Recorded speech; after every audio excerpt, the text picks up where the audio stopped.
Medicover cancer institute వారిచే ఈ నెల 22వ తారీఖు ఆదివారం ఉచిత ఓవేరియన్ క్యాన్సర్ వైద్య శిబిరం. Medicover cancer institute, hitech city, Hyderabad. Tirumala Venkanna laddu పైన ఈరోజు రాష్ట్ర వ్యాప్తంగా దేశవ్యాప్తంగా పెద్ద చర్చ జరుగుతుంది. లడ్డు తయారీ విషయంలో జంతువుల కొవ్వు వాడారని ల్యాబ్ టెస్టులు వచ్చాయని స్వయంగా చంద్రబాబు నాయుడు సీఎం ప్రకటించిన నేపథ్యంలో పెద్ద రాజకీయ దుమారాన్ని మనతో మాట్లాడడానికి మాజీ ఎమ్మెల్యే బైరెడ్డి రాజశేఖర్ ఉన్నారు. సార్ చెప్పండి, ఈరోజు తిరుమల విషయంలో ఇంత వివాదాస్పదం కావడానికి కారణం?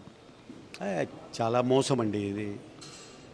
సో పబ్లిక్ను ఒకవైపున వెంకటేశ్వర స్వామి భక్తులను, మాలాంటి వాళ్ళను, అదే రకంగా ఏదో ఆధ్యాత్మికంగా పెద్దగా మాకున్నటువంటి చాలా పవిత్రమైన స్థానమైనటువంటి తిరుమల తిరుపతిని ఈ రకంగా మోసం చేసి, ఈ రకంగా భక్తులను, దేవుణ్ణి, అందరినీ కూడా చీట్ చేస్తాడని చెప్పి అనుకోలేదు ఎవరు కూడా. అటువంటిది ఈరోజు కొవ్వు కలిపి డబ్బు కోసమే ఇదంతా కూడా, దాంట్లో ఆదాయం దాన్ని లూటీ చేసుకొని తీసుకుపోయే దానికి చేసినటువంటి వ్యవహారం తప్ప ఇంకోటి కాదు. రాజకీయ స్వార్థం కాదు ఇది. రాజకీయ స్వార్థం కాదు, ఆధ్యాత్మికమైనటువంటి దుమారం ఏదైతే అన్నారో రాజకీయ దుమారం అని, అది కాదు. ఇది ఆధ్యాత్మిక దుమారం. ఎన్నడూ భారతదేశంలో జరగనటువంటిది ఇది. చాలా మరి ఎన్నో శతాబ్దాలుగా ఈ యొక్క ప్రసాదము, తీర్థము, అదే రకంగా దైవము, ఉపవాసాలు, పండుగలు, ఇటువంటివి ఎన్నో ఎన్నో ఎన్నో ఎన్నో చూసుకుంటూ వస్తున్నాం, చేసుకుంటూ వస్తున్నాం. వాటిల్లో ఈ రకమైనటువంటి ఈ జగన్ మరి చేసినటువంటి వ్యవహారం ఇది ఎవ్వరూ క్షమించలేరు.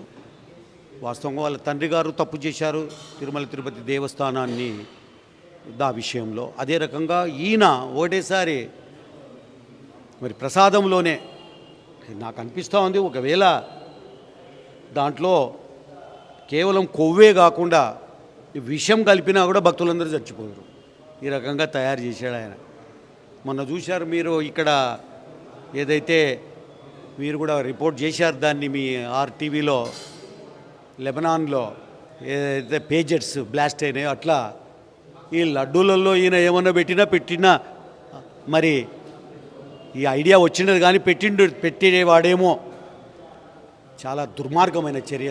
దీన్ని ఖండిస్తున్నాం పూర్తిగా వెంకటేశ్వర స్వామి భక్తులుగా. 100 రోజుల పాలనలో చేసింది ఏమీ లేదు, సూపర్ 6 అమలు కాలేదు కాబట్టి డైవర్షన్ కోసమే చేశారనేది ఎవరు చెప్తాడా?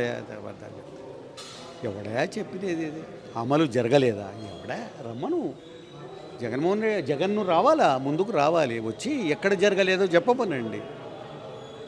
ముఖ్యంగా రాష్ట్రాన్ని నాశనం చేసి, ఒకవైపున అప్పుల పాలు చేసి, అప్పుల ఊబిలో మరి ఈరోజు ఈ రాష్ట్రాన్ని దించి, అది జాలక మళ్ళీ హిందూయిజంను, అదే రకంగా భక్తుల మనోభావాలను దెబ్బతీసి కూడా వెళ్ళిపోయాడు ఆయన. అబద్ధాలు చెప్పుకుంటూ తిరుగుతున్నాడు. ఆయన ఎవడు ఒప్పుకోడు. వెంకటేశ్వర స్వామి భక్తులు కానీ, మాలాంటి మరి సాంప్రదాయబద్ధంగా బతుకుతున్నటువంటి వాళ్ళం కానీ ఎవరు ఇటువంటివి ఒప్పుకునే ప్రసక్తి లేదు. అయిపోయింది ఆయన కథ, చాప్టర్ క్లోజ్. అంటే సిట్టింగ్ జడ్జితో విచారణ జరిపించండి, అవసరమైతే సిబిఐ ఎంక్వైరీ అని కోరుతా ఉన్నా కూడా చంద్రబాబు నాయుడు సాహసం చేయలేకపోతున్నారు, తప్పించుకుంటున్నారు. మస్తు కట్టాడు ఆయన అనేది కాదు, ఇరుక్కున్నాడు ఆయన. అయిపోయింది ఆయన కథ.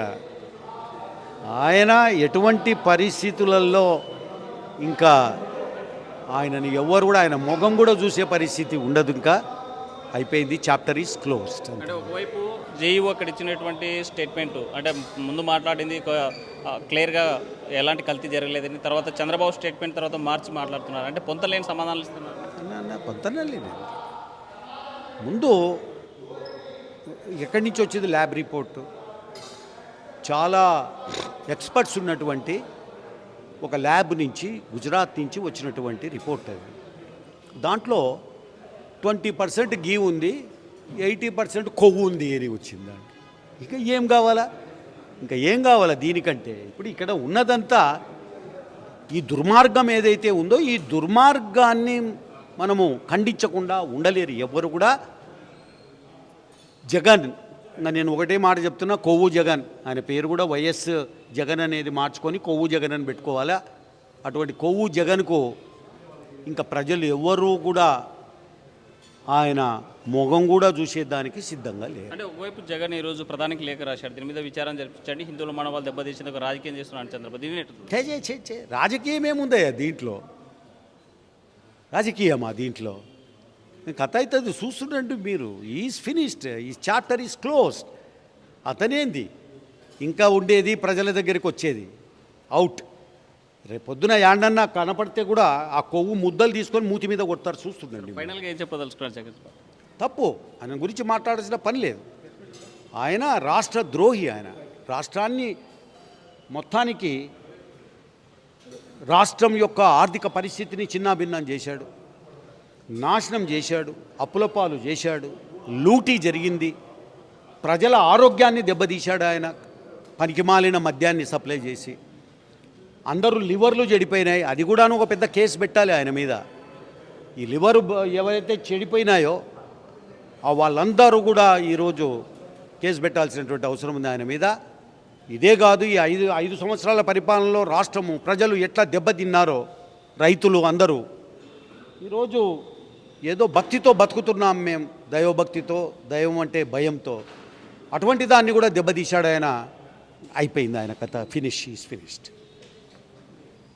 బైరెడ్డి రాజశేఖర ఒకటే చెప్తున్నారు, జగన్మోహన్ రెడ్డి గత ప్రభుత్వంలో తప్పు చేశారు, ఈ తిరుమల పవిత్రాన్ని భంగం కలిగించేలా చేశారు. గతంలో వైఎస్ రాజశేఖర అయినా ఇప్పుడు ఉన్నటువంటి జగన్ కూడా అలాగే చేశాడు, కాబట్టి ఈ పాపాన్ని మాత్రం మూటకు కట్టుకోక తప్పదు, దానికి తగిన మూల్యం చెల్లించక తప్పదంటున్నారు బైరెడ్డి రాజశేఖర రెడ్డి. వీడియోజల్లి చంద్రశేఖర్తో హుస్సేన్ ఆర్టీవీ, కర్నూలు. మరిన్ని వీడియోస్ కోసం ఛానల్ ని సబ్స్క్రైబ్ చేయండి, లేటెస్ట్ అప్డేట్స్ కోసం వాట్సాప్ ఛానల్ ని ఫాలో చేయండి, అండ్ లింక్ డిస్క్రిప్షన్ లో ఉంది.